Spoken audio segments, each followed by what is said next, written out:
సూర్యాపేట జిల్లాలో నకిలీ engine oil దందా గుట్టురట్టయింది. 2 లక్షల రూపాయల విలువైన నకిలీ ఇంజిన్ ఆయిల్తో పాటు 14 లక్షల విలువైన టొయోటా కారును పోలీసులు సీజ్ చేశారు. ఈ కేసులో ఒక నిందితుడిని అరెస్ట్ చేశారు. ఈ ఇంజన్ ఆయిల్ వ్యాపారం చేసేటువంటి వ్యక్తిని మనం పట్టుకోవడం జరిగింది. వివరాలకు వెళ్తే విజయవాడ ఆంధ్రప్రదేశ్ రాష్ట్రానికి చెందినటువంటి కాకాని నాగా వెంకటేశ్వరరావు, ఇతను ఒక 45 ఇయర్స్ ఉంటాడు. ఈ ఓల్డ్ రాజరాజేశ్వరిపేట విజయవాడ ఎన్టీఆర్ జిల్లాకు చెందినటువంటి ఇతను మంచి విద్యావంతుడు.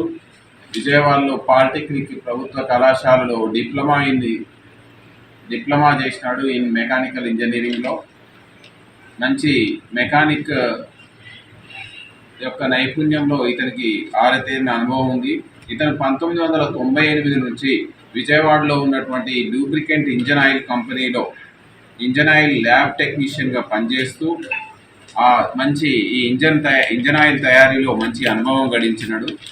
ఈ విధంగా ఇంజన్ ఆయిల్ తయారీలో అనుభవం సంపాదించిన తర్వాత సులభంగా డబ్బులు సంపాదించాలనేటువంటి ఉద్దేశంతో ఇతను స్వయంగా డూప్లికేట్ ఇంజన్ ఆయిల్ని, నకిలీ ఇంజన్ ఆయిల్ని ఏ విధంగా తయారు చేయాలనో ఇతను నేర్చుకొని, అదేవిధంగా వివిధ బ్రాండింగ్ మనకు ఇప్పుడు మార్కెట్లో వివిధ రూపాల్లో ఇంజన్ ఆయిల్ని మనకు తీసుకొస్తున్నటువంటి వివిధ కంపెనీలు, క్యాస్ట్రాల్ కావచ్చు, ప్రో హోండా కావచ్చు, హీరో, సెర్వో, బజాజ్ డిటిఎస్ అనేటువంటి ఈ వివిధ కంపెనీల ఇంజన్ ఆయిల్కి సంబంధించినటువంటి స్టిక్కర్స్లని వేసి ఈ ఇంజన్ ఆయిల్ అసలైన ఇంజన్ ఆయిల్గా నమ్మించి అమ్మాలనేటువంటి ఈ ఇంజన్ ఆయిల్ వ్యాపారం చేసేటువంటి వ్యక్తిని మనం పట్టుకోవడం జరిగింది.